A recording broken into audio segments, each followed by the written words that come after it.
بسم اللہ الرحمن الرحیم۔ السلام علیکم معزز ناظرین انفامور۔ کسی گاؤں میں ایک عورت اپنے 5 سال کے چھوٹے بچے کے ساتھ رہتی تھی۔ کچھ ماہ قبل اس کے شوہر کا انتقال ہو گیا تھا، لہٰذا یہ عورت اپنے اکلوتے بیٹے کی تعلیم و تربیت کے لیے خود ہی لوگوں کے گھروں میں کام کرتی، ان کے برتن مانجتی، کپڑے دھوتی اور ان کے بڑے بڑے گھروں کو اکیلی عورت یہ تنہا صاف کرتی تاکہ اپنے بیٹے کی بنیادی ضرورتوں کو پورا کر سکے۔ وقت گزرتا گیا اور کئی سال بیت گئے۔ اب اس کا بیٹا جوان ہو گیا تھا اور کسی اچھی کمپنی میں نوکری کرنے لگا۔ اس کی شادی ہو گئی تھی اور ایک پیارا سا بیٹا بھی تھا، اور یہ عورت اب بڑھاپے کی دہلیز پر دستک دے رہی تھی۔ بیٹا شادی کے بعد اور نوکری ملنے کے بعد ماں کا احترام کرنا دور کی بات، اس کے ساتھ ڈھنگ سے بات بھی نہ کرتا تھا۔ اس بوڑھی عورت کی زندگی میں صرف اتنا فرق آیا تھا کہ پہلے یہ غیروں کے برتن اور کپڑے دھوتی تھی، اب اپنے بہو کے بیٹے کے جوٹے برتن دھو رہی تھی۔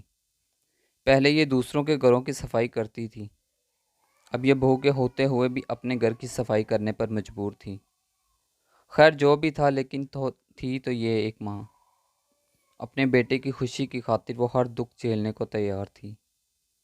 بیٹے کے پاس دولت کی کمی نہ تھی، اللہ کی دی ہوئی ہر چیز اب اس کے پاس تھی، لیکن ماں کو اس نے گھر کے ایک الگ کمرے میں چھوڑ رکھا تھا، جہاں موسم کی شدت کو روکنے کے لیے کوئی بندوبست نہ تھا، اور کئی دنوں کے بعد جب بھی وہ اس کمرے میں جاتا تو صرف ماں کو گزرے وقت کی محرومیاں یاد کروا کر تانے دینے اور لڑنے جگنے کے لیے۔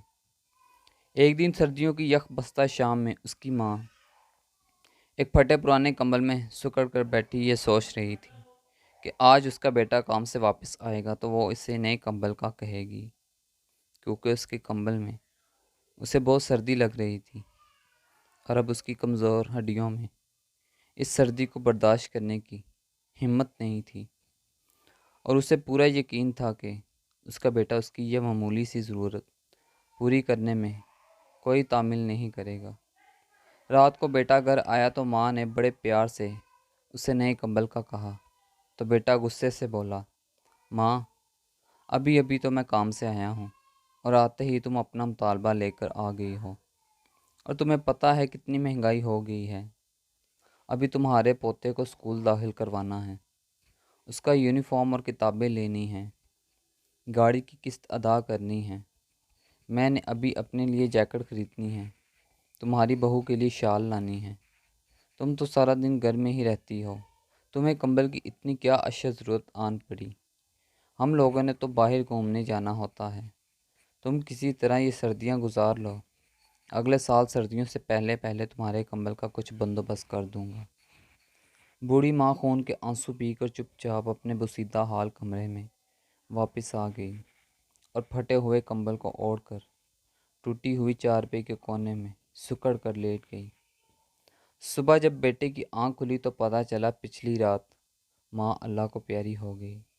بیٹے نے اپنے تمام رشتہ داروں کو ماں کے جنازے پر بلایا اور ماں کے کفن دفن اور مہمانوں کی خاطر مدارت پر لاکھوں روپے خرچ کیے۔ جو بھی جنازے میں شریک ہوا یہی کہتا کہ کاش اللہ ہر کسی کو ایسا بیٹا دے۔ مرنے کے بعد بھی ماں سے کتنی محبت ہے، لیکن انہیں یہ نہیں پتہ تھا کہ دنیا والوں کو دکھانے کی خاطر جو بیٹا اپنی مری ہوئی ماں کے جنازے پر لاکھوں روپے خرچ کر رہا ہے، پچھلی رات چند 100 روپے کے کمبل کے نہ ہونے کی وجہ سے ہی وہی ماں سردی میں سسک سسک کر جان دے گئی۔ دوستو، اپنے ماں باپ کی قدر ان کے جیتے جی کرو، اسی میں ہم سب کی بھلائی ہے۔ مرنے کے بعد قدر کی بھی تو کیا فائدہ؟ اللہ تعالی ہم سب کو یہ بات سمجھنے کی توفیق عطا فرمائے، آمین۔ تھینکس فار واچنگ انفو مور، ملتے ہیں نیکسٹ ویڈیو میں انشاءاللہ، تب تک کے لیے اللہ حافظ۔